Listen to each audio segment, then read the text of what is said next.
Hello everyone and welcome to the All 12 Signs video series for the Cancer New Moon that's happening on the 17th of July 2023 at 24 degrees and 56 minutes of Cancer. This is part 3. I will be reading for Scorpio, Libra, Virgo and Leo. My name's Chloe. I work with card divination, astrology and I channel energies through my body. As you can see, well, my hands were. My usual line is, as you can see, my hands are moving around right now, but they're not moving around. This is independent of my conscious thought. I'm channeling energies from different dimensions to help us heal, help us clear stuck energy, help us open up portals so we can communicate in a conscious level with our soul, getting an alignment with our frequency, helping on the subtle energetic level, the quarks, the subquarks, the atoms, helping even if it doesn't particularly make a logical sense. This is what's going on. The energies like to do some energy work while I do the readings, and I do astrology and tarot as well. I like to bring all of these together in order for us to have a sort of nuanced, well-rounded context of the energy that is affecting us. And we can, the more that we understand what's going on, like sometimes energies can be a little bit heavy, or there's some conflict around, or some separation or isolation, or you may get a little bit extravagant or fall in love too easily. Or as soon as we sort of understand that that is one particular frequency of the vibrational levels of the planets, the asteroids, the luminaries, and the more that we understand that that can come up, the more we can integrate that energy, see what lessons we're learning from that, see what really matters to us in the long term. And the more that we do that, the more that we can then start to co-create, because there are different ways of interpreting astrology, there's different ways of interpreting tarot, and they all have the possibility of showing up at once.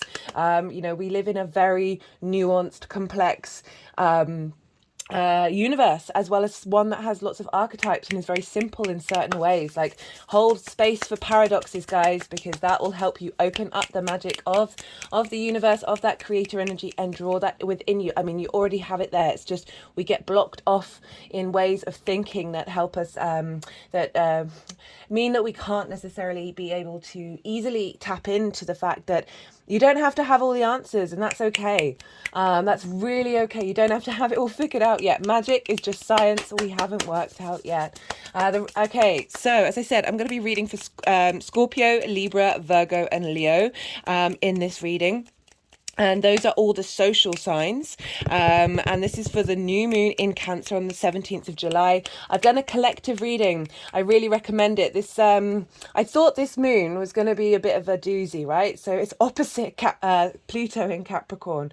But essentially we're being held by the outer planets, and it was a really beautiful message. Lots of very stereotypically positive cards were coming out: 10 of Cups, 9 of Cups, all of these things. And it's like, this is a really beautiful shift and change. We've got a lot going on this week.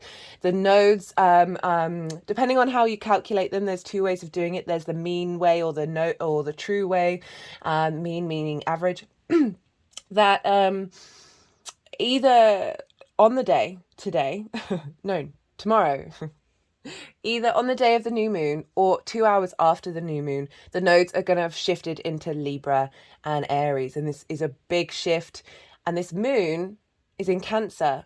Cancer is ruled by the moon. The nodes we only know from the sun and the moon's trajectory, okay, where the eclipses are going to turn up. Both the sun and the moon are in the sign of the moon. So this is a big imprint of our personal connection to our emotional space, our intuition. Right before these nodal shifts happen, we've then got Venus going retrograde at the end of the week. We've got Mars opposite Saturn in the middle of the week. There's a lot going on this week that this moon is sort of setting up a new part of that journey. So I really recommend checking out the collective reading, because that's just...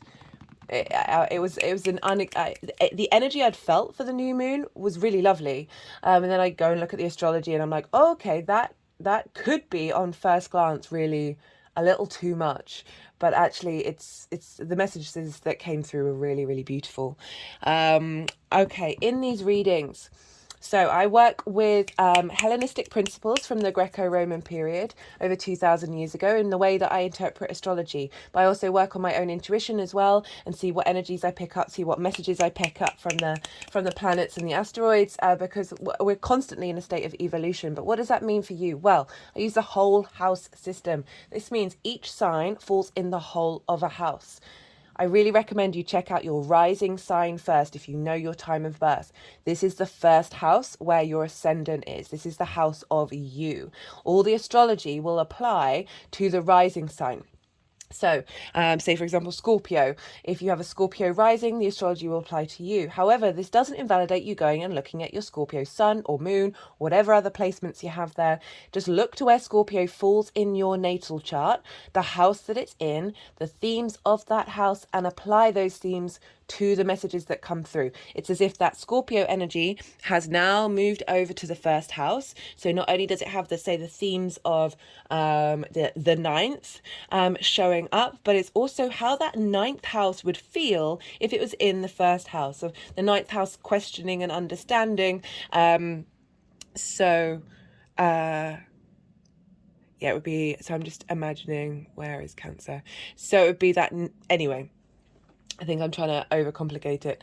Right, so it doesn't, in fact, we have all the signs in our chart. Like the more, if we look at all the signs, we'll have and understand where they fall in our chart and understand those themes. We'll have a more holistic understanding of how this new moon is affecting every area of your life. Yes, there'll be an area of prominence, but it doesn't mean that it doesn't show up in lots of different ways.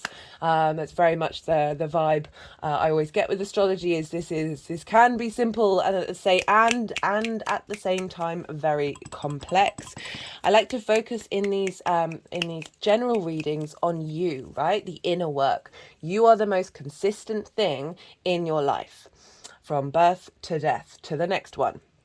And other things may come and go. The more that we work on ourselves, the more that we peel back the onion layers and get to the root of our trauma responses as our limiting beliefs, the more that we are at peace with all the different parts of who we are. We can integrate ourselves, right? We are nuanced, complex beings. We are diverse within us. And the more that we're at peace with that and let these things move through you while still experiencing them, right? You can feel at peace and also be angry at the same time. You have that capacity within you. You're so strong. The human being is a phenomenon, is an absolute phenomenon. I'm glad the energies woke up with that one, because my hands have just gone over my heart chakra. We have the vast capacity to break the cycles, to heal on a fundamental way, not just physically, not just mentally, emotionally, spiritually, for the sake of not only you, the people around you, the collective, but the universe at whole, right? We are all in this together.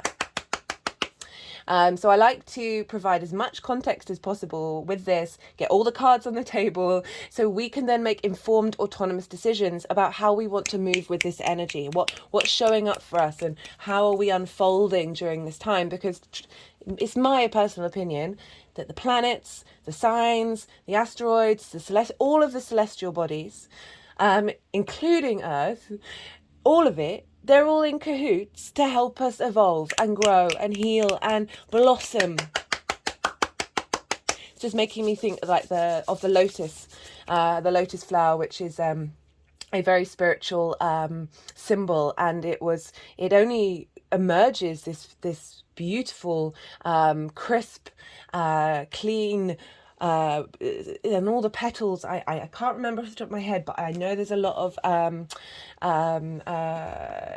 of symbology linked into the petals and the shapes and all of that, like a mandala.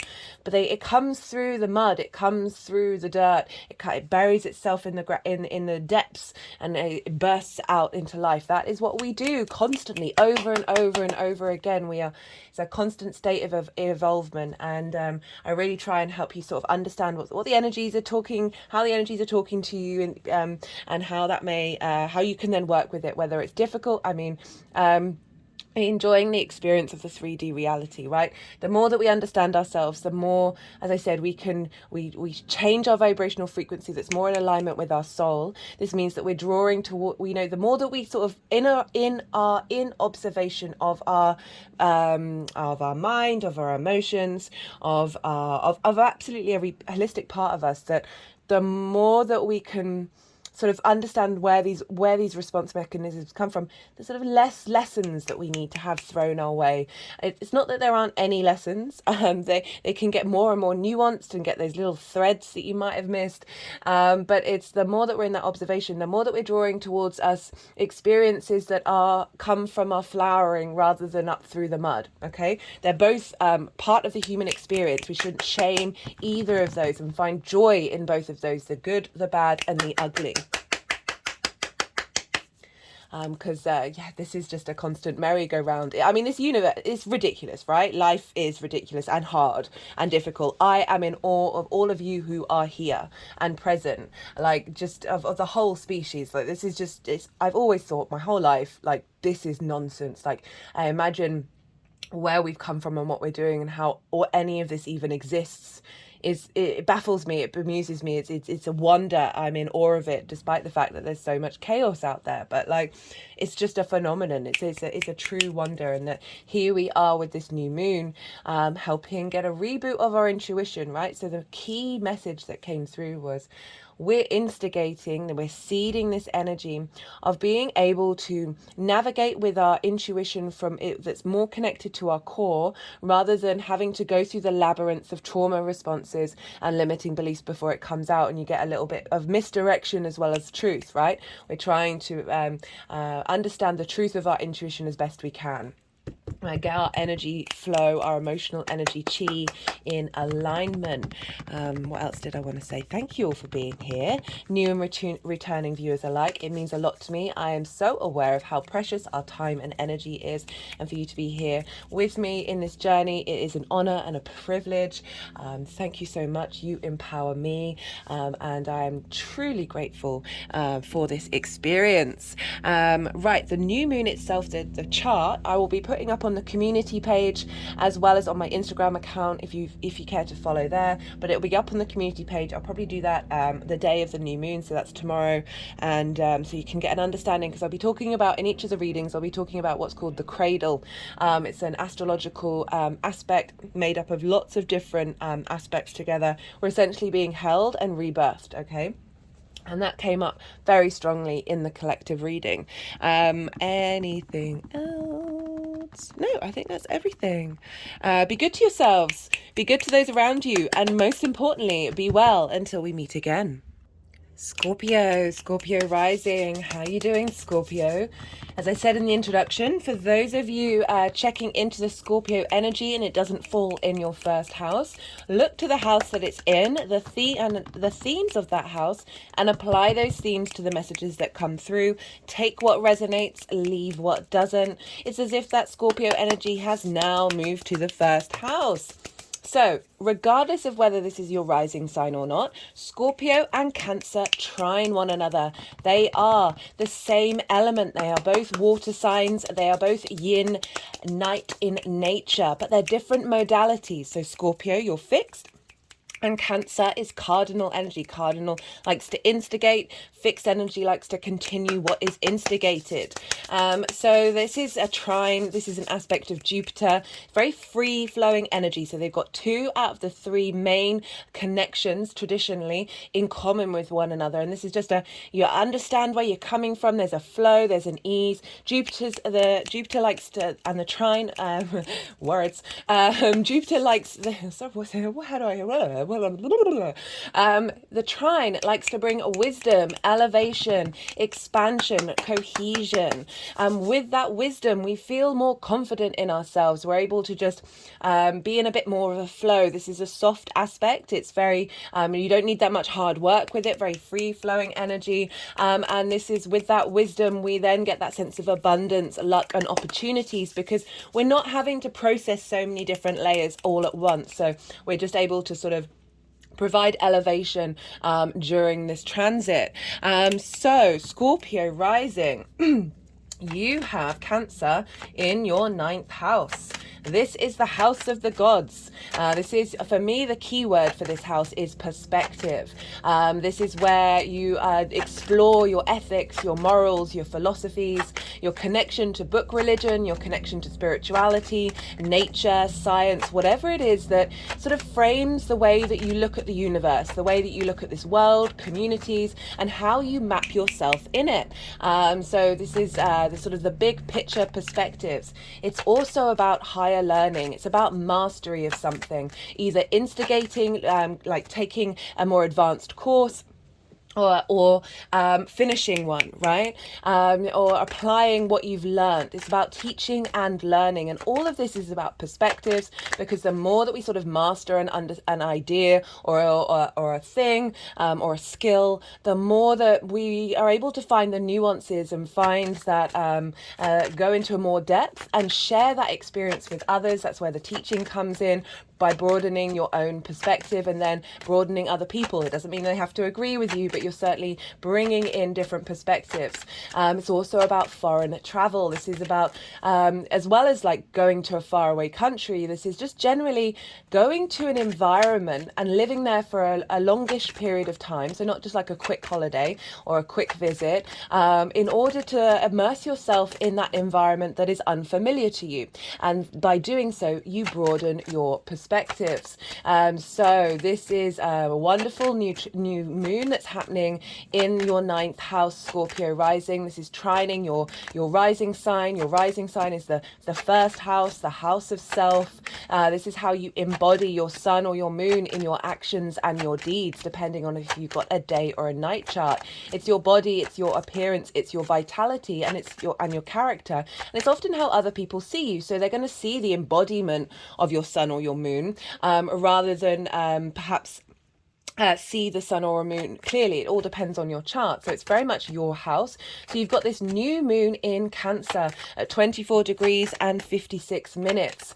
This is a beautiful new moon. We're being held by the universe at this time. And Cancer is the first water sign. It is our personal connection with our emotional experience. It's ruled by the moon, and the moon is linked into our intuition, linked into how our needs are being met, how we need our needs to be met, how we nourish ourselves and how we nourish others. It's our emotional body. And so this is happening in its own sign. So the moon is in its own sign. So we've got very powerful connection of starting a new cycle of how we engage with our intuition, right? So in the 9th house, this is an understanding, an intuitive understanding that's more grounded, more supported by galactic energy. I will get to that later on. That is helping you truly understand who you are in this universe, right? What your perspectives are, how you emotionally connect to them, helping clear out trauma responses and limiting beliefs that may have blocked your ability to see yourself clearly in the world, and just having a little more emotional groundedness. It's not about dismissing emotions, it's about allowing them to be present within you but not defining you, okay? So sometimes if we get stuck in an emotion, it kind of blocks off the rest of the story because we're sort of fixated in this one emotional experience. I really feel with this new moon we are getting a boost. We're starting a new cycle over the next 6 months till the full moon that will be happening next year. We're not going to have a full moon in Cancer this year. And so we're starting a new journey of everything that we've learned from the full moon back in January. And we're really starting a new growth phase, because it's right, if you think about it, we've had a lot of new moons since the Aries hybrid eclipse, which this is part of a cycle of, but I'll get back to that. And they've all been, okay.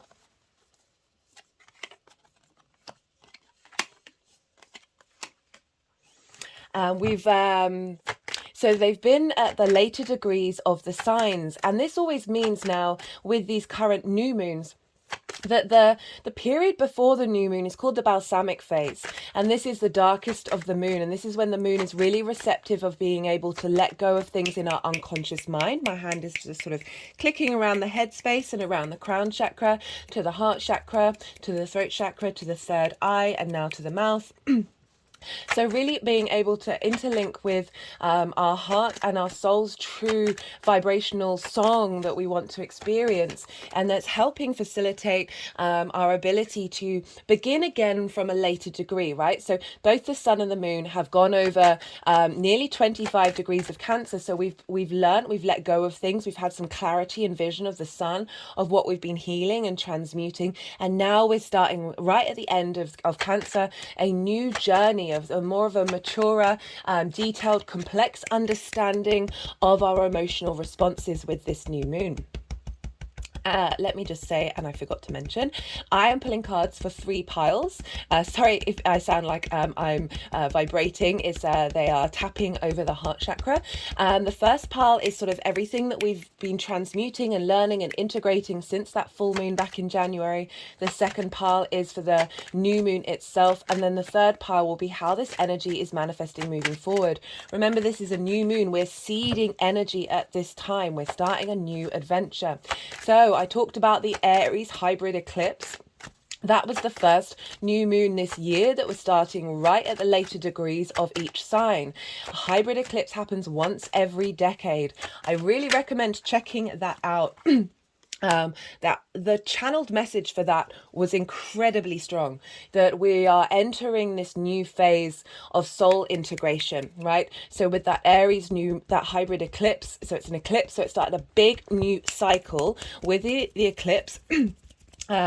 Of in the sign of Aries, which is the first sign. So we're really doing a really long integration period of really being in alignment with all our soul journeys, like our past lives, our current life, and our future lives. And it really kick-started with that Aries new moon, and then we've had the Taurus new moon of like helping clear out physical traumas in our body that then recreate expectations of situations based off of past trauma. Really finding the wisdom in our body, because that was very closely linked into the Jupiter ingress into Taurus. Then we had the Gemini new moon, which was my favorite one of my favorite readings I've ever done. I actually talked very little about astrology. It was more about the Gemini energy and our ability to be playful with information, to be able to work with both chaos and control in a way that is facilitating this, bringing the 3D reality and the 5D magic together. I really think that's a very powerful video that doesn't just have to be linked into that new moon, that we can work with and really understand the paradoxes of the universe. And the more that we do that, the more that we're in kind of lockstep with being able to co-create with that energy.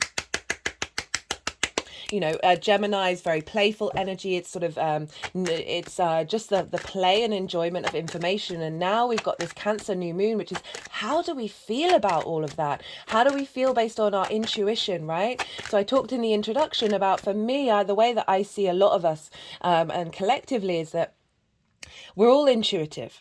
We all channel, we're all healers, we're all the mystic, okay? And that's going to manifest in different ways depending on your chart and other factors. But essentially, I see that so many of us, I've been working on my intuition a lot. I have Cancer in the 12th house, so it's kind of hidden from me. So I've been spending a lot of time trying to understand it. And it really, I just always get this feeling of like, when we've got a lot of trauma responses, when we've got a lot of limiting beliefs, that our intuition is coming from our source energy, but it's having to go through a labyrinth. It's getting going down side routes that may distort the energy and distort the messages. So sometimes our intuition, there's a part of it that can be really on point, but then there may be other times where it's distorted, and we get confused, and then we question it, and we don't really know what it feels like. This new moon feels like we're seeding energy that's really helping that labyrinth dissipate in a way that is blocking our true intentions right at the root of us, really allowing a sense of grounded understanding and maturity with our intuition. And the reason why this is, I keep saying grounded, is because this new moon is opposite Pluto in Capricorn. This is the last new moon that we're going to have with this opposition with Pluto in our lifetime. Pluto, Capricorn energy. This is Capricorn is the collective earth sign. It is about the cycles of time in this earth, in this 3D reality.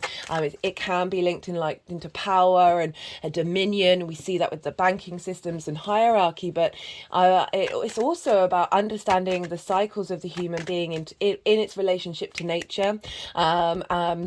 So we're really getting an alignment with that. Pluto can be about magnetism, intensity, being confident and capable of looking into the darkness, of looking at things that we may have fear over. You know, it's obviously linked into the ancestors, linked into death. Pluto was the god of the underworld, that the more that we sit with our fear, acknowledge it, but can still hold a sense of peace and allow that to transform, right? So Pluto during this new moon can help unblock authority that is aspects of our psyche, of our trauma responses, our limiting beliefs, how we connect emotionally to our environment, whether we get triggered really easily, can help unblock those aspects that have an authority over us, that clamp us, that restrict us, rather than free us and liberate. Pluto can also liberate. It's about the cycle of life, death, and rebirth. It was also linked into what's under the ground in terms of digging up riches from the earth. And so if we think about that as a collective legacy of our earth, it's like really allowing our capacity to exist in this 3D form in harmony with that intensity that may have been hidden from us, that's right at the root of us, underneath all of the very personal things or the social things. This is our deep collective power in the 3D world coming through. So that is an opposition where, you know, it can bring about it can highlight fears, it can highlight frustrations or elements of control or dominion in your life in order for it to be released and transformed, okay? So even if these things do come up around the new moon, just bear witness to them and be in observation. And then the other side of that is that being in balance, this long-term legacy. Capricorn is ruled by Saturn, with how we emotionally connect on a personal level. It's about the incorporation of the individual with the collective. And there's some other aspects. Basically, the moon and the sun are only making strong aspects to the outer planets. So I talked about Pluto. The other one is Uranus over in Taurus at 22 degrees, making a sextile to the sun and the moon. A sextile is an aspect of Venus. Again, it's like the trine. It's a soft aspect. It wants to support us. It's not that hard. It's not bringing up lots of challenges. It's a free-flowing energy. Venus wants us to get creative. She wants us to feel love, connect, a sense of appreciation, a sense of harmony.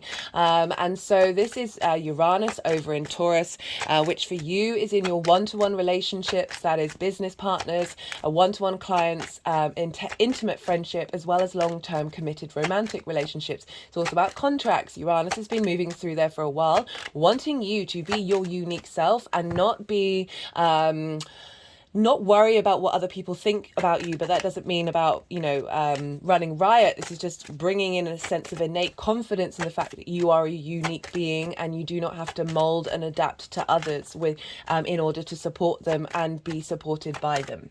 So that's a sextile with the sun and the moon with Uranus, and Uranus is also trining Pluto. So we've got a lot of earth and water in this chart for the new moon. The trine with Pluto is really helping transform.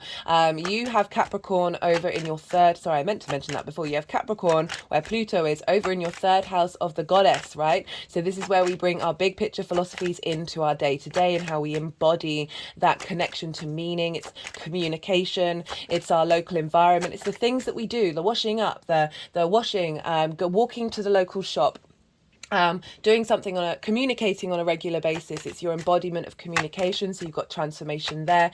And with a trine aspect to Uranus, is making providing wisdom and support between your rediscovery and understanding of your unique energy in one-to-one relationships, that perhaps has helped facilitate the way that you communicate and you understanding the power in which you express yourself. And so it's a really lovely aspect there. We then move over to Neptune in Pisces. So Neptune is retrograde at 27 degrees of Pisces. I've pulled cards for the Neptune retrograde in the Capricorn full moon series. So do go check that out. The overall message was for all the signs was clarity. As this Neptune can be very foggy, it can be very overwhelming because it does represent everything all at once, all the frequencies, all the dimensions. This is both real and not real, tapping into the creator energy of the quantum field. Very magical, very mystical, and that can be very overwhelming. And now with the retrograde, we're sort of finessing it. We're drawing it inwards. We're drawing that power of magic into our internal space, and that is trining the sun and the moon. So again, that wisdom, that elevation aspect, and it's over in your 5th house of your creation energy. So feeding that creation energy into how you understand how you understand who you are in the world, what your perspectives are. And not only that, but Neptune is sextiling Pluto.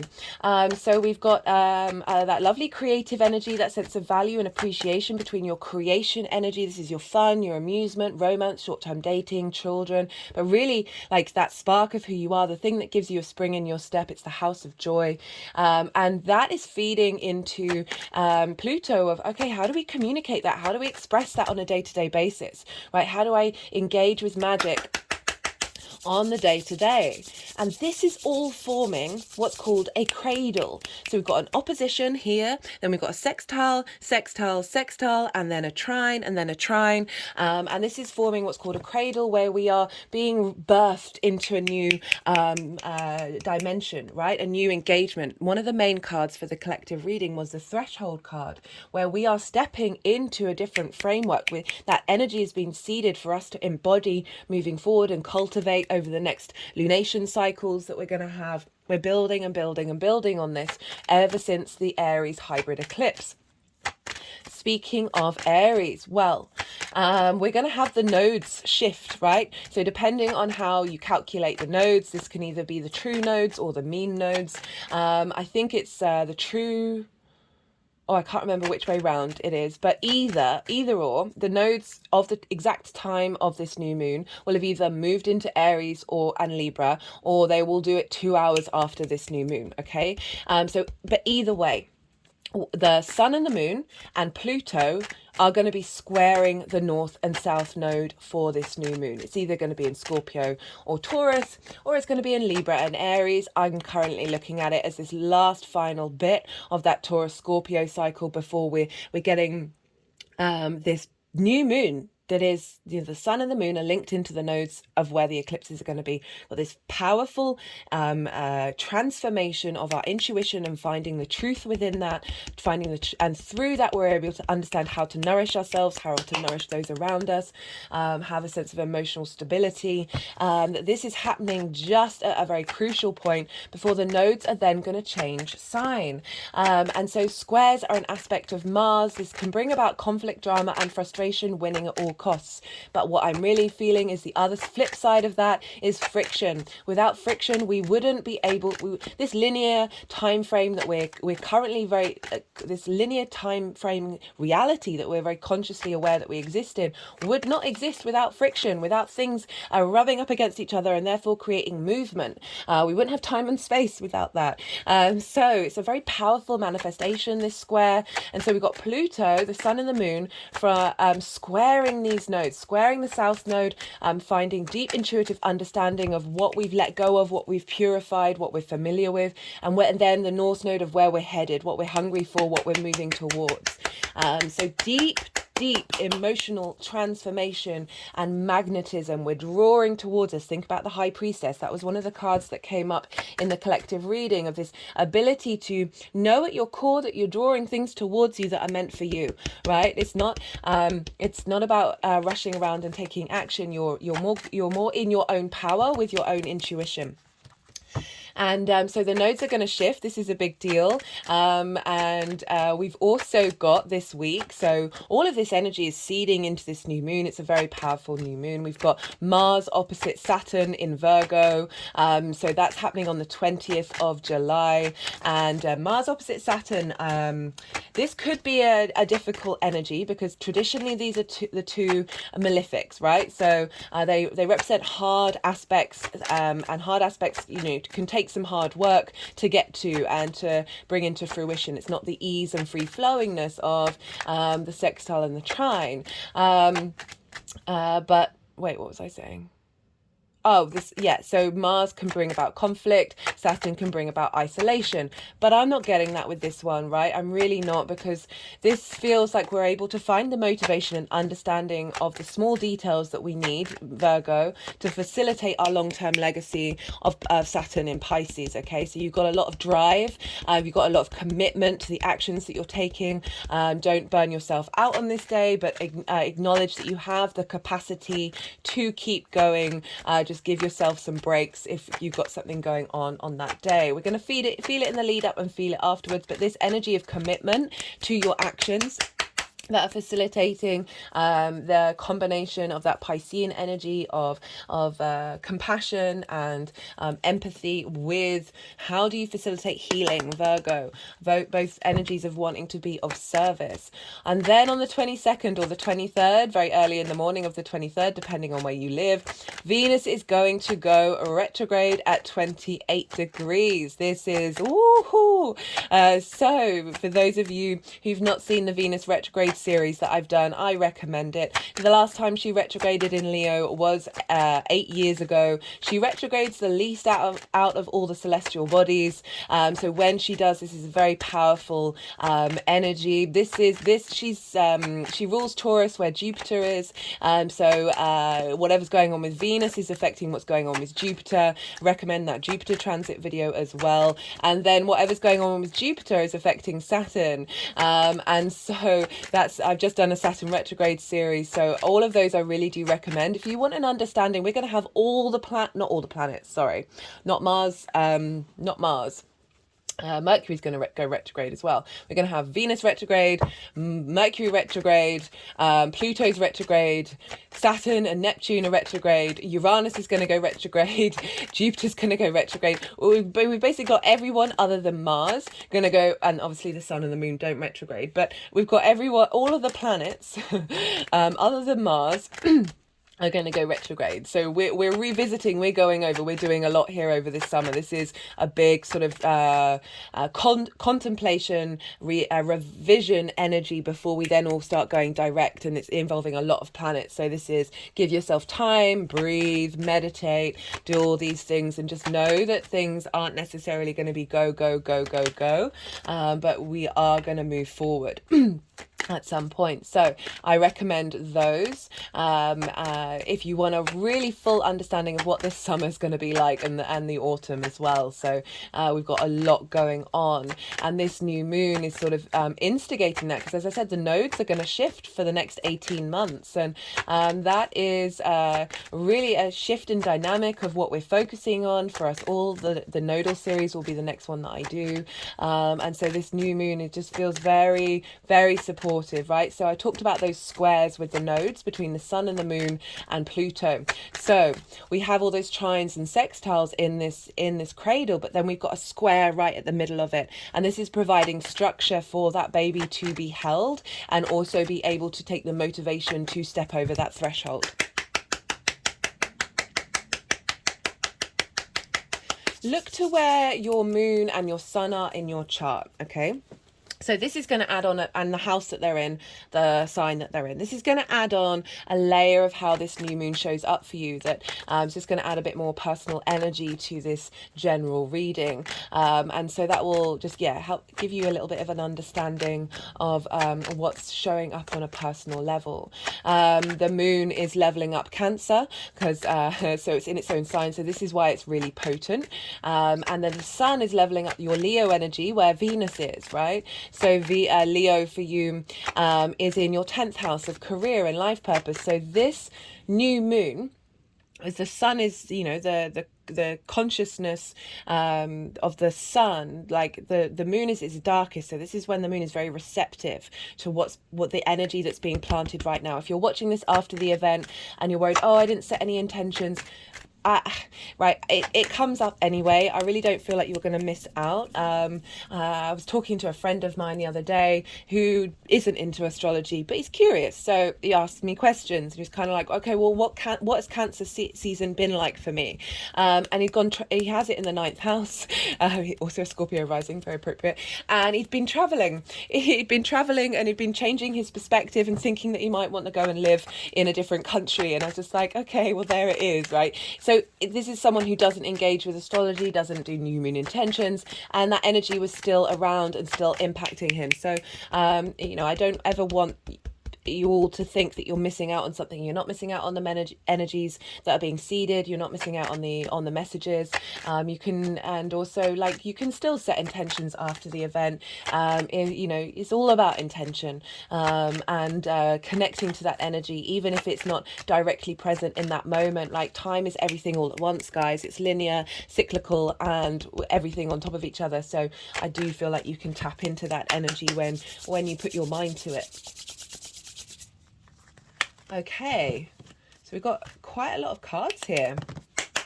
That's everything I kind of wanted to say. Oh, I should have sort of, yeah. So, yeah, being able to connect to how you intuitively bring your philosophies into your day-to-day. And finding that higher perspective, and feel that ripple out into the rest of your chart, particularly in the 3rd house of how you communicate. Yeah, so that's everything that I wanted to say. This is, but it's trining your Scorpio energy, so you're going to be able to embody this. I feel like this is a lot of wisdom and understanding in how you embody what's being seeded at this moment that's going to build and build. So, as I keep saying and not doing, this is when I'm going to go quiet. You just had loads of information. You can see what intuitive hits are already coming up, what your dreams may have been telling you for this new moon. And so I'm going to do some energy work. Well, the energies are going to do some energy work, and then they're going to move the cards around. And that's when this is the reason why I go quiet, is because I find it, my mind has to go a little blank. And so it's a little difficult to channel, think and talk at the same time. So just let it all settle in, let it absorb. We're dealing with a lot of earth and water energy here, and you're a water rising sign for the Scorpio risings, or moon or sun, that this energy, this sort of yin night nature of energy, earth and water are bound by gravity. They're not all go, go, go, go, go. That would be fire and air. That you're going to be comfortable with just sort of sitting in this energy and letting, being in a state of observation. So it's very facilitating energy for you, because the moon and sun are trining your Scorpio energy. Neptune in Pisces is trining your Scorpio energy. You've got sextiles from Pluto, and from Taurus, not Taurus. Taurus is in opposition, but you've still got a lot of supportive energy for this new moon. Okay, I'm going to go quiet. They're going to do what they need to do, and then I'll come back round and I'll bring in the tarot with everything I have just been talking about.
Okay, so they're focusing on the self and the threshold cards.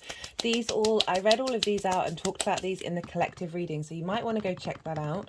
But in a nutshell, that self card is sort of understanding, coming to an understanding that we are multifaceted beings with a core at the center of it, and it's not about blocking out those different parts of who you are and allowing them to all to be in harmony, and being very at peace with the sense of self, and going over that threshold and really being able to embody that diversity within you without getting swamped in one direction or another.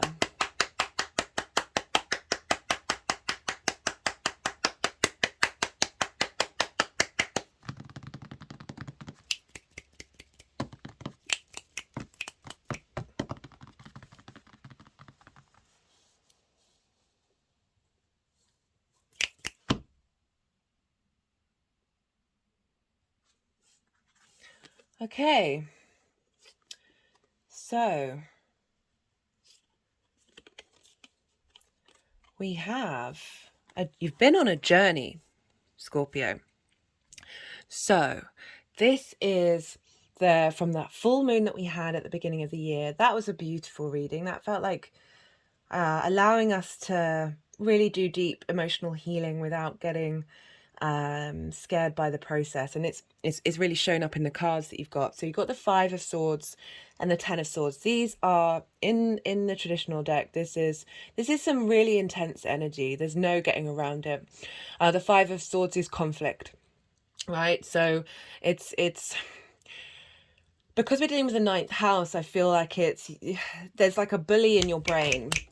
Right, so it's your perspectives, it's your how you see yourself in the world, and you know, we've got a bully and we've got the victim. Okay, so I always say the bully, you know, if we look at trauma begets trauma, and there can be bullies tend to have been bullied at home, right? But we can also very much stay in a victimhood space.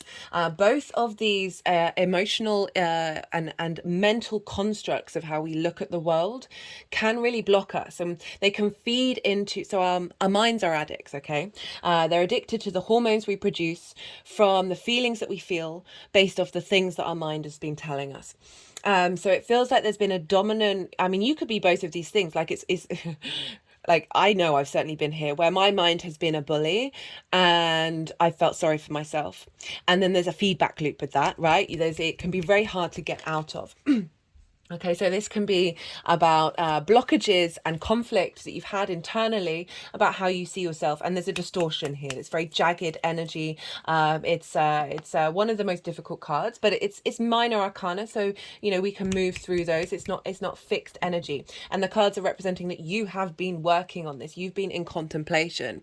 We got the 10 of Swords, and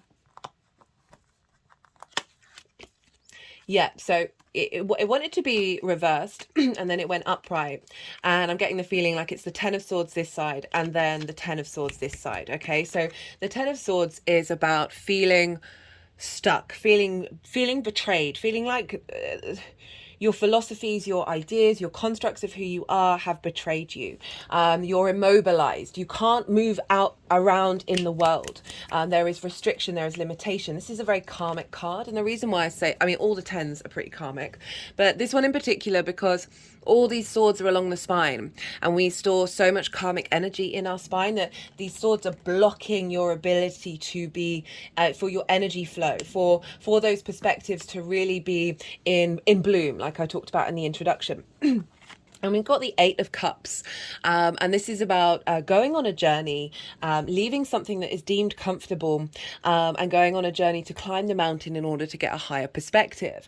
A very appropriate 9 of 9th house energy.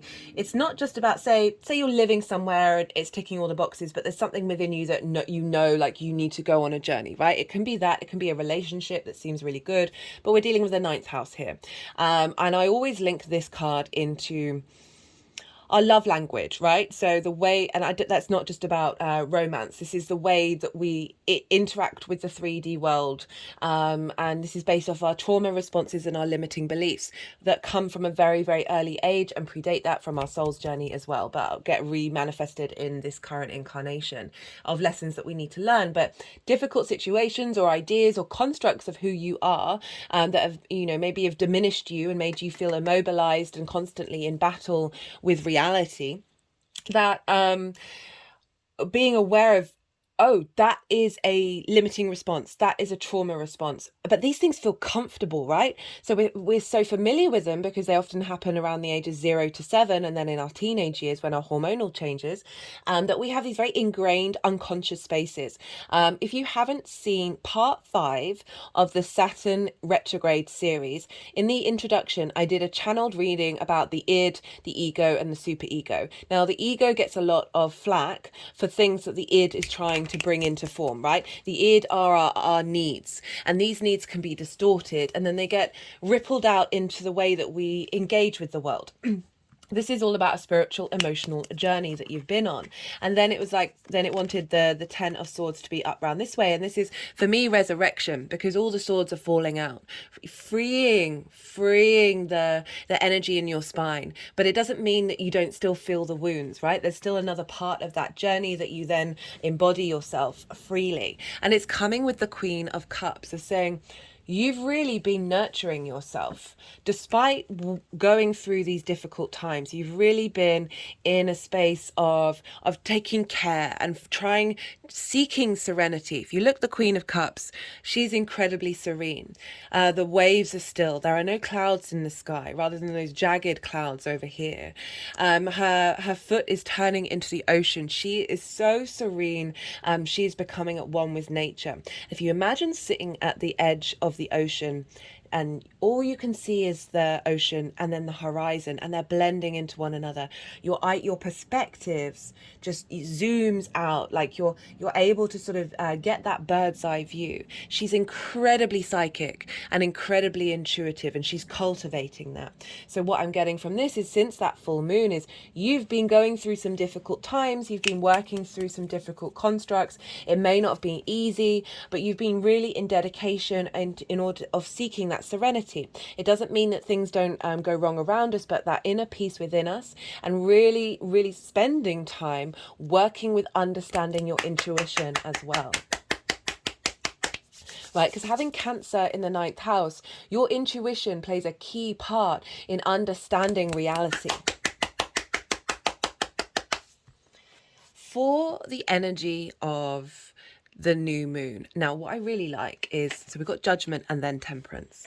So the cycle is death, what you're letting go of; Temperance, alchemizing with what you've got left in who you are, having let go of things. And then the Judgment card represents having gone through that alchemy, that temperance, that now every part of you is in a state of resurrection, like you're ascending. All of your body, mind, spirit, intuition, every part of it is raising up, is going up a notch. Okay, so what I love about this being for the new moon is this is the energy that's being seeded. You notice here there are mountains. This is about a higher perspective of your angelic higher self coming in and you are now co-creating with that higher self. But this is seeded energy, so you're having a shift in vibrational frequency, and then we've got how this energy is manifesting moving forward. This reading is lovely. This is beautiful. We've got the 3 of Swords in reverse and the Temperance. So this is saying you're seeding this energy of leveling up, of raising up, of being more at peace, right? And having that higher perspective. But now you're working on it. You're working with this new landscape, and this new landscape is helped release heartache, and that's just not linked into romance. That's absolutely anything that's happened in your life that has blocked the self out, the heart, right at the center of our body, being able to express itself, being able to be free and at ease, regardless of what's being said or done to it. It can still embody itself. And we've got that with temperance. And as I said, this is about alchemy. This is about working, finessing with every single part of you in order to create magic. You look here, the water is going up into the cup. It's implying it's going against our known laws of physics. There's, again, angelic energy coming in. You're working through things. The foot is in the water of tapping into your intuition and being able to, now with this seeded energy of working with that, of really facilitating it, of refining it, of purifying it in order to create magic moving forward. Love this for you, Scorpio. Okay, I'm going to pull some clarification cards. Like, it's making me think about the trine to your first house of embodiment. Like, now this is being seeded, you're going to practice that embodiment, whether you're conscious of it or not, right? Sometimes, you know, I catch myself doing something and I haven't put any intention behind it. And I'm like, oh, that's me applying this thing that I learned 2 weeks ago. There is so much going on in us that isn't conscious to our consciousness, right? It's conscious in and of itself, but it's not necessarily part of our conscious awareness. Don't sleep on the unseen, guys. Don't sleep on it. Okay, this is the numerology deck. And all the decks in the description box, as always, in case any of them take your fancy. Let's pull some clarification cards for Scorpio. This is, I mean, this is just the combination of these, of what you've been working on, and how this has been showing up in your life, that you've really been in dedication, you've really been taking care of how you want to nourish yourself in your philosophies and how you see yourself in the world. The 9th house is super important. It trines your first house. The more that we're in flow with the bigger picture of our understanding of the universe and our place in it, rather than coming from a place of despair and feeling that there's conflict everywhere and that you're being betrayed and you're being stuck, that energy shifting. Right, you're ruled by Mars, Scorpio rising, so conflict, friction, drama, frustration can be part of the game. That is just but also deep, intense transformation and the ability to manifest. Like Mars, give Mars a job to go do. It is the warrior, it is the protector, it's the defender of you, right? And it's you know, I'm getting excited. Right, okay. Let's pull the clarification card for Scorpio.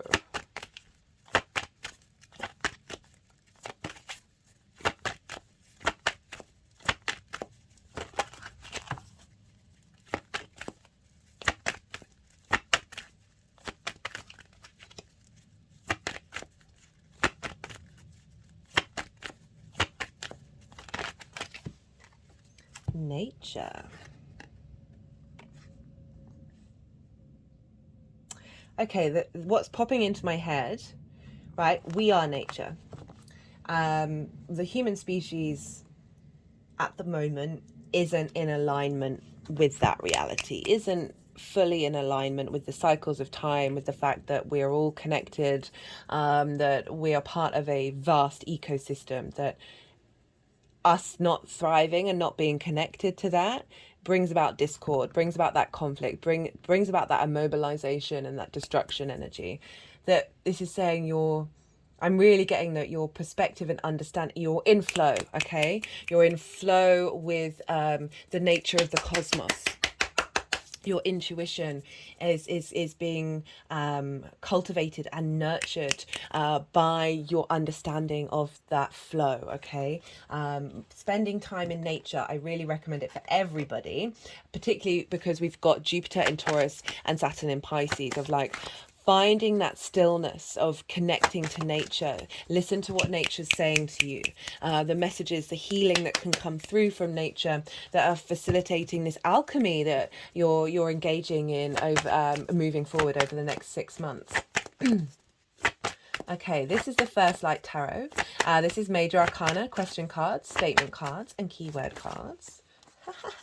Oh, hello, Cancer. Got the Chariot, drive, determination, ambition, emotional control. Okay, so it's going over the emotional control with ambition and determination. So the Chariot card, this is the Cancer card. This is about victory. This is know it right. So the Chariot in the traditional Rider-Waite has symbolism from all of the major arcana that come before it, and it's an acknowledgement of when we bring these things all together, when we're in flow and understand that we are diverse beings with lots of different facilities, and blocking one from the other diminishes our ability to move through this world without really like tight control, right? So there's a difference between emotional control and like sort of holding onto the reins. In the traditional Rider-Waite, the figure doesn't have any reins that are guiding the black, white, the yin and the yang sphinxes. So there's an acknowledgement that when you are in flow with yourself, you are able to move through the world with victory, despite whether things are difficult, whether difficult things are happening or not. You are still within your power.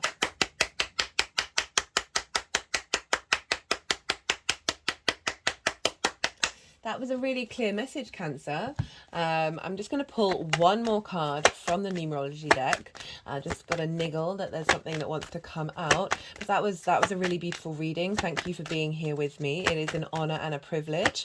Compared to yesterday, so yesterday's video was recorded on Saturday, and I've noticed personally for me that the cards are resistant. Since Saturn's gone retrograde, it's been an interesting experience. And today, this is a Sunday, this is the Sun's day, the sun is in Cancer, the cards are flying out.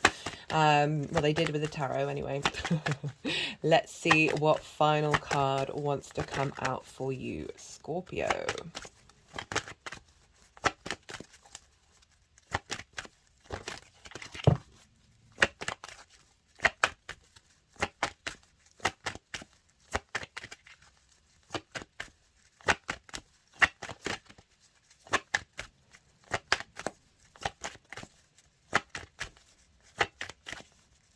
That's hilarious. As soon as I say that the cards were flying out, they're now like, nope. Goodness me, the trickster energy that I channel is quite something. Turns out they wanted to do some energy work for you, Scorpio, drawing the energy of the cards. That's such a great spread. And I like the mix and the blend of the difficult cards and the resurrection and the change, the shift of energy. Because sometimes, like, you do spreads and it's all very positive, and you're like, come on, there must be something going on. Like, we live in this 3D world; it's not all rainbows. Oh, we've got financial discipline. Interesting, very interesting. So this ability to take care of your responsibilities, and be not in conflict with that, not feel immobilized. That there's a sense of maturity there. We've got Pluto over in Capricorn in that collective earth sign, which is ruled by Saturn. So there's a sense of maturity there in the way that you go about your day to day. And that can also be about communication. Like if we think about Mercury, Mercury wasn't just the messenger of the gods, but he also really facilitated commerce, because it's an exchange of things, right? So it's a give and take. It's this sense of my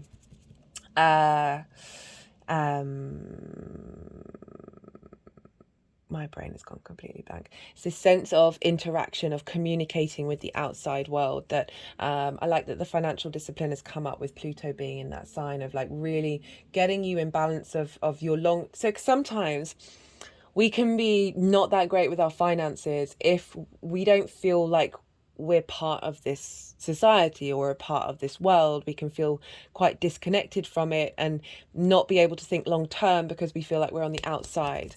So the fact that you've been nourishing that understanding of how you see yourself in the world gives that sense of longevity, gives that sense of okay, well, how am I committing to the future, rather than being like, this is all madness, what's the point, I'm gonna go and spend all my money on this or spend all my money on that. So interesting, like little side note coming in. I like that. Okay, I'm gonna leave it at that, Scorpio. If anything resonated, if this helped give you some perspective, some understanding, and you want to pay that energy forward, you want to share that energy out into the world, this is a growing channel. So any interaction on the channel really helps the YouTube algorithm go, oh, hey, we're going to push that out into the world. Liking the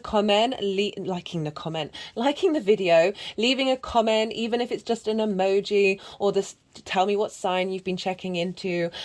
Personally, I love to hear about the astro weather and how it's affecting you, and I'll chat back. I love it. But there, yeah, so you can do all those things. Subscribe. Hello, new viewers. Watch this video till the end, even if it's on mute. There's lots of different things that you can help just boost the algorithm if you feel so inclined to do so. But in general, Scorpio, be good to yourself. Oh, I'm loving this spread. Be good to those around you. And most importantly, be well until we meet again. Libra rising. How you doing, Libra? For those of you just checking into the Libra energy and it's not in your first house and your rising sign, look to where Libra falls in your chart, the house that it's in, the themes of that house, and apply. I'm sorry, just going to pause for a second.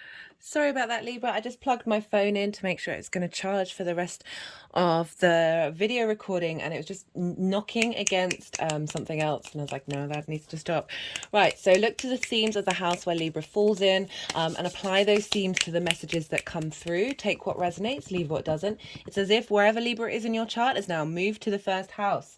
Okay, in general, regardless of whether Libra is your rising sign or not, sorry, I just had to pause again. Quite typical that I'm doing this with Libra. You are ruled by Venus.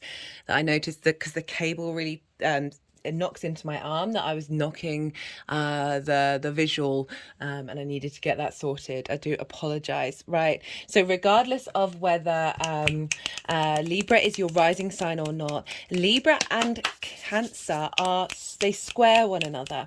A square is an aspect of Mars. It's a 90-degree angle. Try doing that with your fingers and push against it.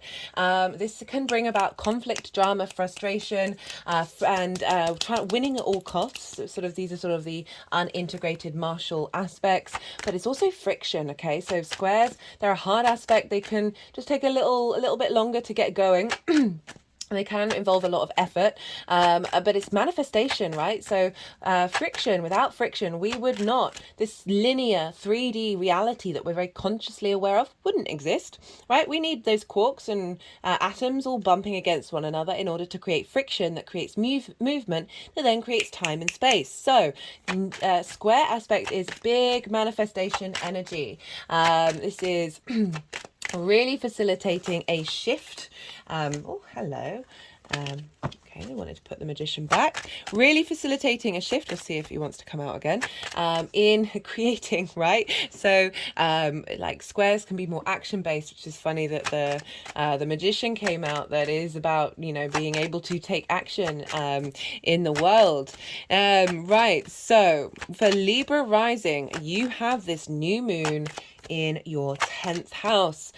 This is the house of life purpose, career, reputation, the big outside world, and it's also bosses as well. Excuse me, they usually don't move the cards around until the end, but sometimes they do. And when the energies want to move the cards around, my mind just goes blank a little bit, just letting them do what they need to do. And I find it difficult to channel, think and talk at the same time. So do bear with me when that happens. Right, so this is a big angular house, right? And this is squaring your energy. The first house where the rising sign is, this is how you embody your sun or your moon in your actions and your deeds. Right, it's the lens in which you embody your vision or your emotional space. It's how often it's your body, your appearance, your character, your vitality, and it's often how other people see you because they see that embodiment, right? So it's the lens in which your sun or your moon goes about in the world in a sort of general way. And this is squaring that 10th house. So this new moon is instigating a new embodiment and an action taking around your life purpose. Okay, this isn't just about work, career. It's about that thing that drives you, that pulls you forward. It can also very much be about career. It's the most visible part of the chart. It's right at the top of the chart where the sun is at its peak, right? In the day that you were born. And so you've got this pull in this direction between that sense of nourishment, that personal connection to your emotional space. Cancer energy is very nourishing, very maternal. It's ruled by the moon. The moon links into our intuition, our emotional body, our needs, the needs of others, how we nourish ourselves, how we nourish other people. And so we've got Cancer there of a very caring energy, very supportive energy. I recommend checking out the collective reading where I break down this lunation in a lot more detail. It feels very, very powerful, and particularly because you've got this on an angular house. So angular houses are 1st, 4th, 7th and 10th. You are both cardinal energy. So you are linked into the solstices and the equinoxes. And we've got this... We've got this, so cardinal energy was, so you Libra are cardinal, we've got Cancer, which is cardinal, we've got Pluto over in Capricorn, which is cardinal.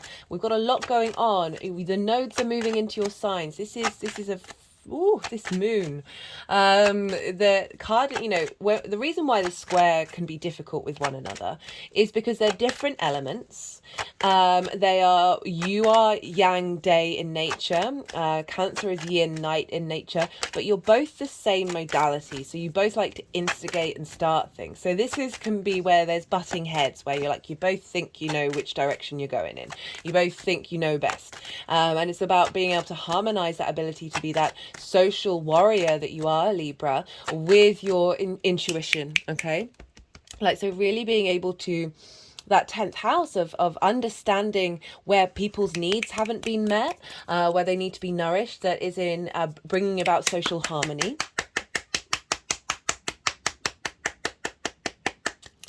It's so great. I've got a spider on the altar who's been here for a while, right? And it gets very active. They get very active. I don't know what gender it is. And I've just been watching it just sort of mosey around its home. Okay, so Cancer is also linked into the home and the mother, and what we need from those situations, and whether not just the mother but the maternal figures in our lives. Okay, so it's not just not just that one person. It can be lots of different people being very maternal in your life purpose and how you are seen in the outside world. That's definitely the Cancer in the 10th that can reflect that. And we've got this new moon. Okay, so there's lots to say about this new moon. The main aspect that this moon is making is one of the main aspects, but the first one I'm going to start with is the opposition with Pluto in Capricorn. This is the last new moon in Cancer where we're going to have such a tight opposition in our lifetime. You've got Pluto over in your 4th house, transforming what you need from your roots and your foundations. Pluto being in the 4th is very much about connecting to the dead, connecting to the ancestors, your lineage, being able to be in communion with them and in harmony with them. Okay, just had a very interesting physical response to that. And Pluto in the 4th, the 4th house is, again, this is squaring your Libra energy. So if you've got things around the late degrees of Libra, this new moon is a bit of a doozy. This is a big one. That regardless of that or not, by sign, they're still squaring one another.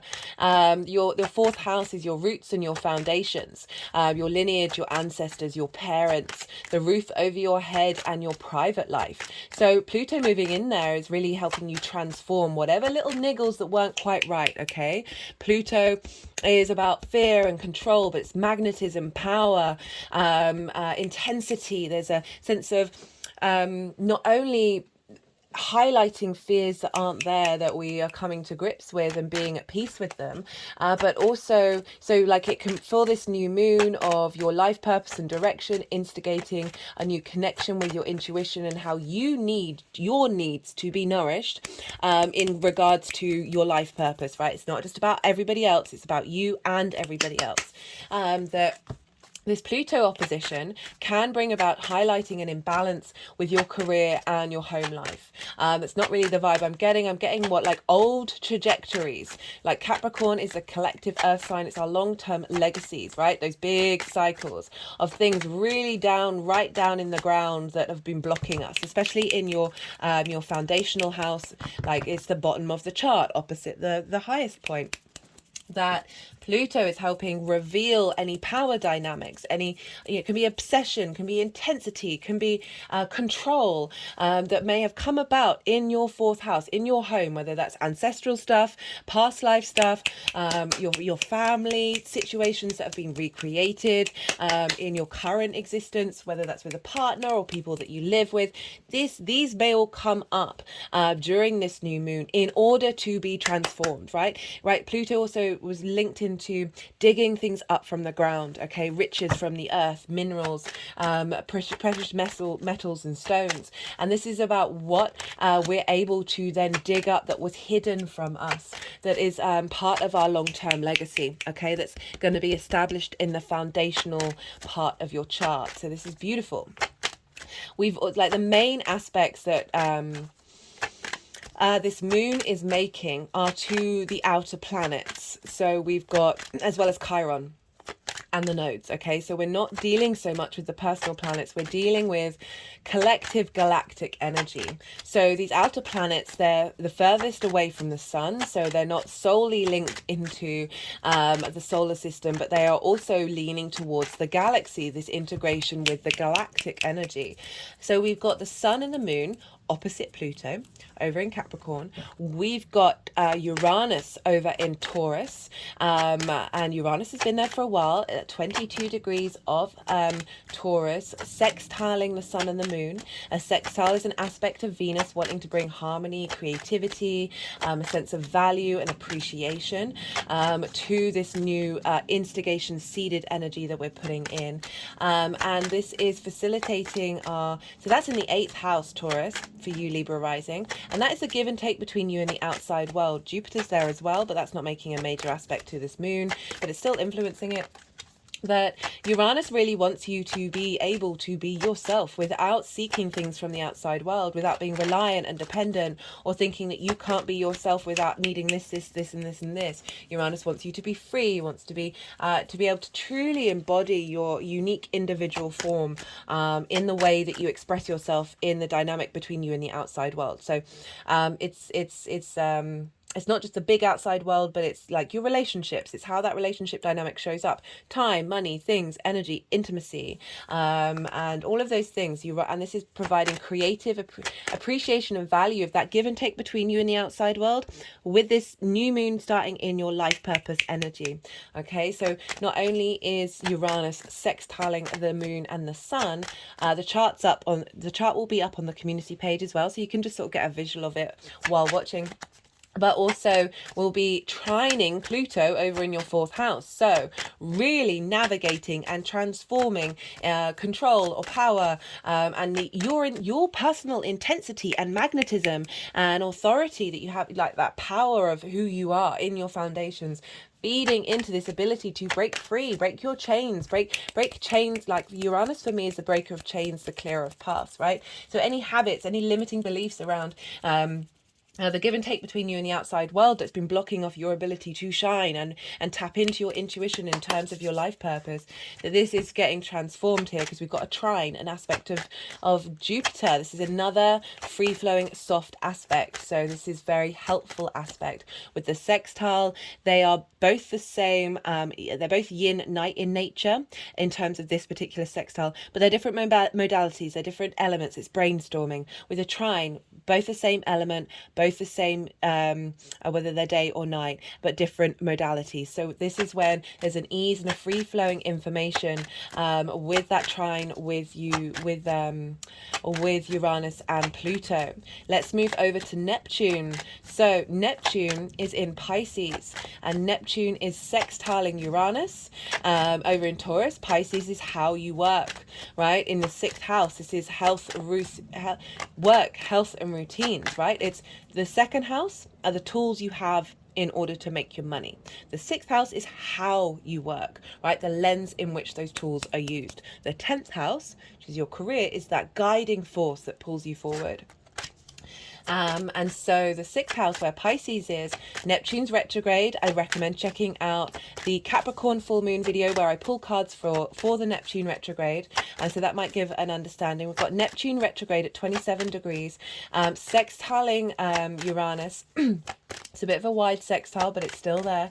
And so how you work and what it is that you, the rebalancing of your give and take of your relationships with the outside world, into the importance of bringing the magic and the empathy of Pisces in the way that you work, facilitating that, as well as that Neptune is trine the moon and the sun. And so we've got, again, that trine aspect of wisdom, elevation, a sense of cohesion, of bringing things together. And through that wisdom and understanding and confidence, because there's free-flowing energy here, so it's easier to sort of contemplate things outside of just that learning space, that through that confidence, like, that's when the opportunities and luck and abundance come in. And Neptune is trining that sun and the moon. So how you work, this idealistic way of working, Neptune can be very idealistic. We're getting some clarity of how to apply that to your life purpose over in this new moon.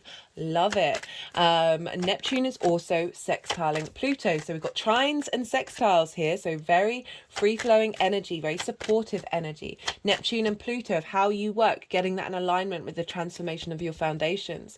So this is what's called a cradle. Okay, so we've got an opposition, we've got a sextile, and so there's 3 sextiles, and then there's a trine going that way and a trine going that way, and it forms this space here, which is where we are being held and being birthed out into the world. There's a sense of safety. So yeah, really just a beautiful moon. And we're dealing with a sort of collective galactic energy, so we're getting a lot of support, a lot of angelic support, spirit guides, whatever you want to say, of tapping into that unknown higher perspective. This is holding us in this new moon, of instigating our personal connection to our emotional space.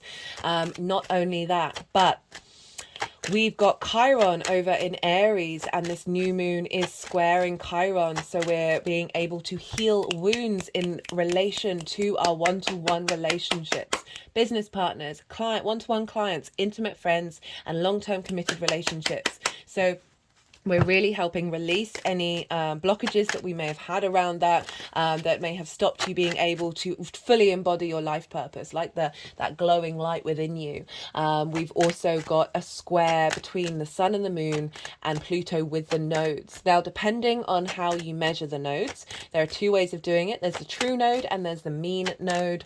Either way, we've got a square with the sun and the moon and Pluto, and the 2 nodes, the south and the north node. And so this is really instigating a completion of what we've been purifying and understanding, a deep understanding of what we're comfortable with and what we're refining, as well as a manifestation energy of where we're headed and what we're doing, because this square in that cradle is forming a 90-degree angle between Pluto and the sun and the moon, and that is providing structure. And also remember that square being a manifestation energy of that we've got this momentum to birth ourselves out and take action with it, and facilitate manifestation. So this is really powerful. So either on the day of this exact new moon, when the moon is exact, the nodes will have shifted into Aries or Libra, or 2 hours afterwards. So either way, this new moon has got a lot of energy linked into the nodes. This is also a moon in her strongest place. Okay, so she rules Cancer. So there's a lot of intensity around the moon. The sun and the moon are how we understand where the nodes are, and how we understand where when the eclipse is gonna be.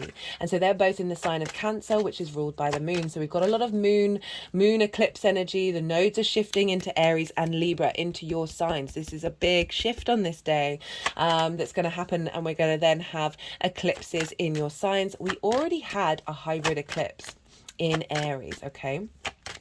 So for me, a hybrid eclipse, this was when the nodes were still in Scorpio and Taurus. That happens once a decade. For me, the channeled message that came through was soul integration. And remember, we're dealing with new moons, so we're seeding a part of a longer term cycle.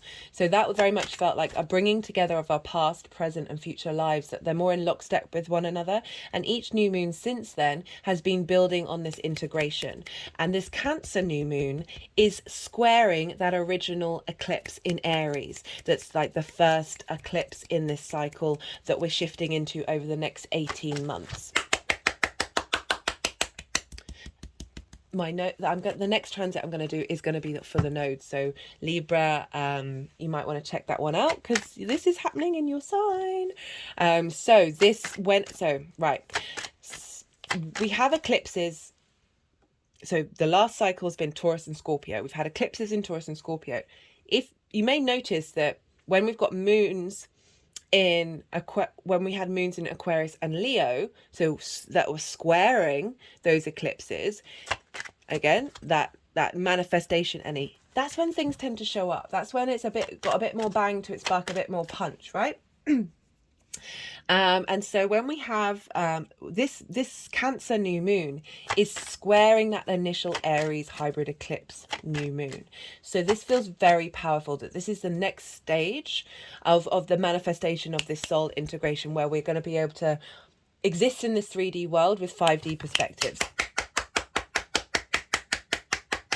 with more peace despite what's going on around us. I as much as I feel confident that we'll get through this, that it doesn't mean that there aren't going to be troubles, but certainly being able to move through the world with a bit more grace and a bit more ease. And so this new moon is squaring that new moon that we had in Aries. If you haven't seen it, I recommend it. Like that and the Gemini new moon, those ones were pretty big in terms of like instigating. Actually, the Gemini new moon was more about how to work with information in terms of and the universe, and in like control and power, and then how we can utilize magic from a very organic, natural space. What was I saying? Yeah, so this new moon feels big. And not only that, you've got that in an angular house, and you've got Chiron over in the 7th, Capricorn with Pluto in the 4th, and whatever Libra energy, of all the cardinal energies, you have something in Libra, and this is called a grand fixed cardinal cross. Okay, so this is when there's stuff going on in all four corners, and this is all in angular houses for Libra rising. So you might feel like you're being pulled in lots of different directions with this energy, but it's also about it's a generator. So you've got all that cardinal energy, all that instigating energy of a whole new cycle, with the node, the south node, moving into your sign of refinement and purification and real refinement of who you are. Love this. Not only that, but on the 20th of July, Mars is going to be opposing Saturn. So Mars is going to be in Virgo, which for you is in your 12th house, your hidden house, your house of mysteries, opposite Saturn in Pisces. This is a big transit in terms of finding the motivation in the small details of the actions that you take that are behind the scenes, right? So your unconscious space, and being able to, that energy to be fed into Saturn of your long-term legacy of how you work, right? So the 12th house is often trauma responses, limiting beliefs that are the unconscious space that have been blocking us. When we have transits there, we can go into a retreat. Mars moving there, maybe you're sleeping a bit more. But there's just generally this intention of facilitating the motivations and the actions that you take that are facilitating this retrograde of Saturn and the long-term legacy of how you work, how you take care of your health, and how you take care of your routines. So either finding the magic things behind the scenes of how to work with that, or working with limiting beliefs and trauma responses. So that energy is being seeded into this brand new moon, as well as on the 22nd, we have Venus going retrograde in Leo. This is a big deal for everybody. Venus retrogrades the least out of all of the planets, and so when she does, and she's a personal planet, this is a big deal. And this is happening in Leo. The last time this happened was in 2015. And you have Leo over in your 11th house of hopes and dreams, friends, groups, and alliances, and reaping the benefits of your 10th house. Okay. this is a house of good spirits. So Venus moving through there for 4 months. This is going to feel good. This isn't going to be too heavy. You're going to be revisiting your sense of value and what you appreciate about your hopes and your dreams, and interacting with groups and alliances to facilitate that. Right. So there. So that's happening at the end of the week, and that's all feeding into the energy of this this new moon, and I absolutely love it. I really recommend 3 transit videos. Well, it's kind of 4. That Venus retrograde transit. There's playlists for the planets and the signs. They're really easy to access. That transit's a big one for us. That's starting a whole 8-year new cycle. All the planets basically are going to be direct. Retrograde. We've got Neptune retrograde, Saturn retrograde, Pluto retrograde. Venus is about to go retrograde. Then Mercury's going to go retrograde. Actually, then Uranus, then Jupiter, and then for a brief period of time we're going to have all the planets apart from Mars and the Sun and the Moon, because they don't go retrograde, apart from Mars, all going backwards, right? This is wild. Okay, so that's one of the transits. Venus rules Taurus, where Jupiter is. Go check out that Taurus transit video, because what's going on with Venus is impacting Jupiter in Taurus, and Jupiter rules Pisces, where Saturn is. So what's going on with Jupiter is affecting Saturn. So like, this is why I love doing astrology, because it's so nuanced and so layered, that there's a lot going on in the skies, and the more that we have an understanding of, oh, how is this showing up, the more that we can then work with it. So those are and the reason why I say it's 4 is because I've done 2 Saturn in Pisces series. The first series, when it was direct, I talked a lot more in detail about Pisces, Saturn in Pisces, Saturn and Neptune in Pisces, and then in the second series it's been focused more on the retrograde, so I try and bring things in different introductions, so do go check that out. Right, what else did I want to say? Look to where your sun and your moon are. So in your chart, so if they're in different signs, and look at the houses that they're in and the themes of those houses.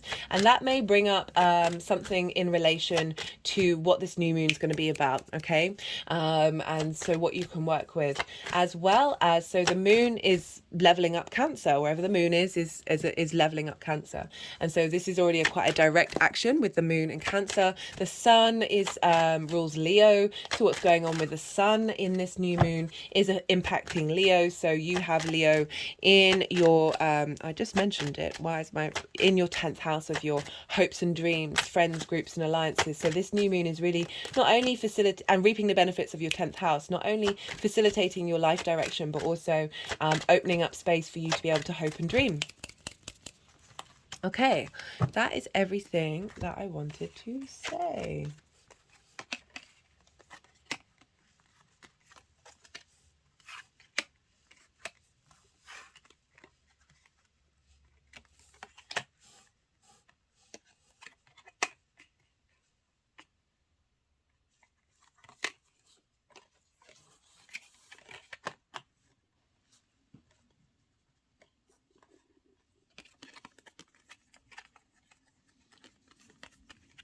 Okay, so they're wanting the cards to sort of interact with each other a lot more than they usually would, and it's really implying this transition of a journey.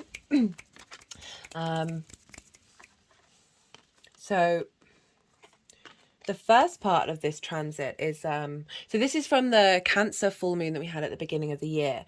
So there's 3 piles, and what we've been learning, what we've been dealing with during this time. We've got the 10 of Wands and the 9 of Swords. This is heavy energy. This is very overburdened, right? Like like hard work's great, but not when we're in this position, because this figure can't even see the sky. They're hunched over. This isn't good for the human species to be in this space. This is also like there's been a lot going on. You've been holding the weight of a lot of things that are all tying into how you what it is that you want from your life purpose.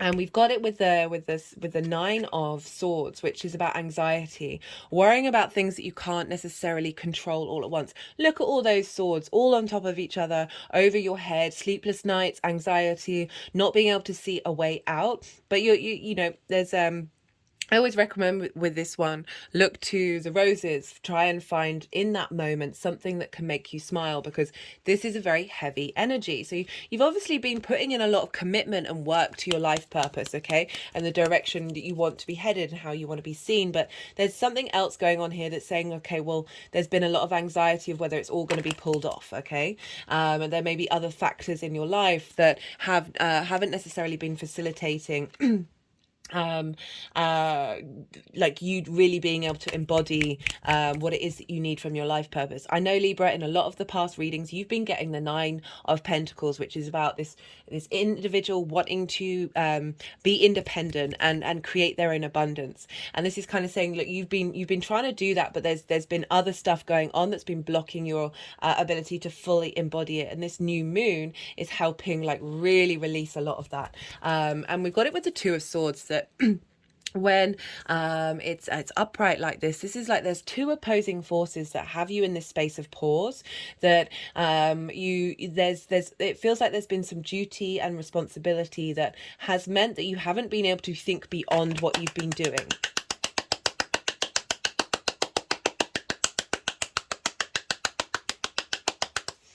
And this has potentially been mitigating you listening to your intuition.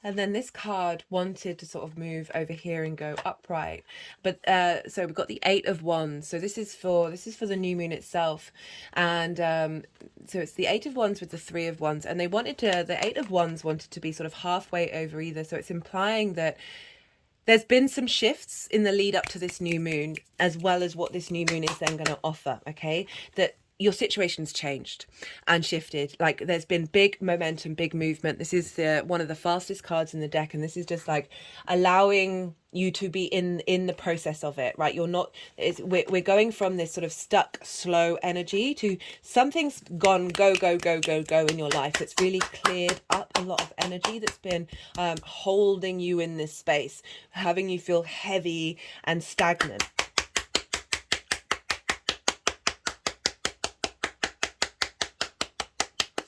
You know, I'm just going to go back to the two of Swords. So this figure is blindfolded, and when we go inward, we can really start to understand our intuition. So I just got a hit come through that despite it being, there's been a lot of opposing forces, there's your intuition has, like we've got the moon here, very still waters, your intuition has been building, whether you're conscious of it or not, has been but it's been having to try and expand it come out when you've got this energy just that it's there, and it's been getting intense, and then you might have found yourself doing some impulsive things that aren't actually impulsive, that are actually fulfilling your life purpose. So we've got that transition of like things are on the move, you are on the go.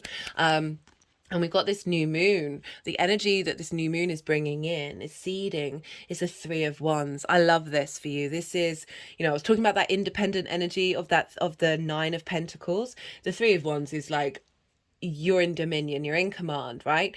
You're starting a new journey, because they're on a cliff. They have a higher perspective. They've figured out what they've needed to let go of. They've figured out what's going to work for them moving forward, and they're starting a new journey. These ships are going off into the world, but there's a real sense of mastery and control of your passions and your desires and your ambition of what it is that you want. You've got the higher perspective, so you're able to zoom out, you're able to look at you in the broader perspective of things, and now you're beginning to take action. This is seeding in here. You're being able to, this sense of control over your intuition, the sense of really being able to lean into that and let that guide you into your life purpose.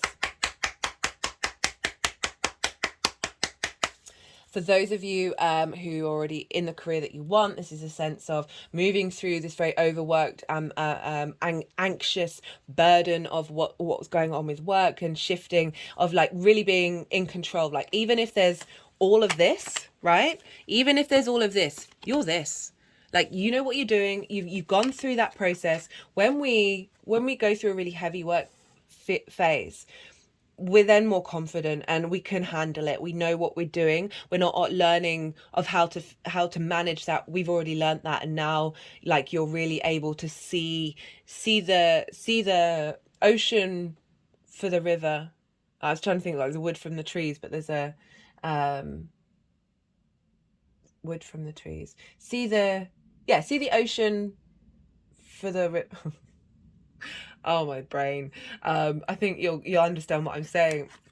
We've got for this energy manifesting moving forward, we've got the Lovers, and we've got the Two of Swords again. The Lovers is about, you now know, you have the information, you're at, like, this is about crossroads and being able to make decisions.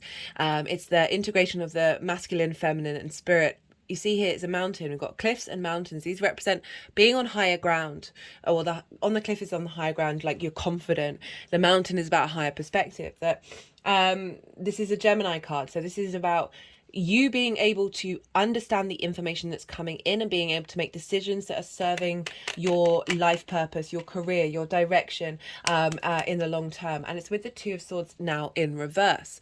So there's this sense of that intuition that was being forged, with this intensity of these opposing powers. You still have the strength to hold up those two swords despite not being able to take up any action, direct action. Something's happened, shifted that, and now this intuition in reverse of you being able to make decisions, right? You having the information to make decisions when you're at a crossroad, and your intuition, we see that moon there, of really being able to facilitate your ability to understand what's going on and understand what your needs are in order to facilitate your life purpose.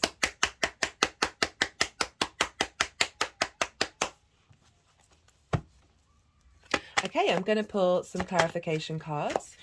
This is the numerology deck. Oh, there we go. Adventure. Well, that's just backed up with this of like, there's a new journey happening for you, babe. There's a new journey happening. Absolutely love this. There's a real shift in dynamic of that to this, of like wherever you're at. Doesn't necessarily mean that you're traveling somewhere, but for some of you it might do. But wherever you're at, you are able to embody this new framework with a sense of adventure rather than weighted down anxiety. There's a freedom here. There's a liberation, and it doesn't have to be a physical one. It can be very much a mental one and an emotional one as well, if we're looking at Cancer. Right, this is the First Light Tarot. This is Major Arcana, question cards, statement cards, and keyword cards. Let's see what wants to come up for Libra.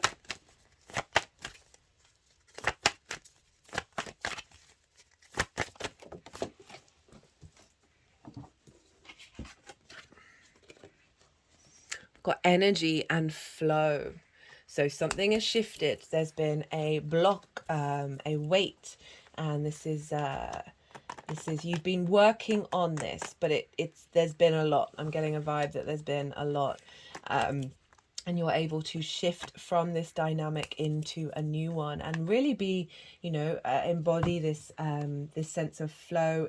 If you think about it, the moon rules Cancer. It's your life purpose, right? It's sort of that thing that drives you. So the moon moves the fastest, constantly ebbing and flowing and being, that can mean that we can be erratic with our emotions, but when we sort of acknowledge that these things shift and that we can then become more aware of it and just be able to flow with the energies that are around us rather than the sense of control, that releasing of control that may have blocked you, as I said, of that Pluto being in your 4th house. Okay, Libra, I am going to leave it at this.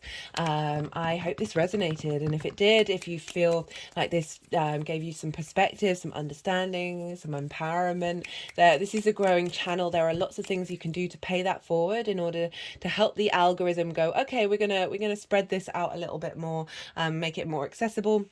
Liking the video, leaving a comment, even if it's just an emoji, or letting me know what sign you're checking into. Personally, sorry, I just had to pause. I had something in my throat. Personally, I love to hear from you about the astro weather. I love chatting. I'll get back to you. It's one of my favorite things. You can watch this video till the end. Admittedly, this will be the end of the video because it's got quite long and I won't be doing the other 2 signs. But if you're a returning viewer, watching the video to the end, even if it's on mute, can really help. as well as lots of other things. But be good to yourself, Libra. This is a shift. Be good to those around you. And I'm just thinking about that Aries hybrid eclipse that I talked about. That was in your 7th house of your life partners, like your intimate relationships, your business partners, your one-to-one clients, your intimate friends. Like a real shift of embodiment, of really needing to be in alignment with the other, and the self. And the nodes are going to move into your signs. Anyway, be good to yourself, Libra. Be good to those around you, and most importantly, be well until we meet again.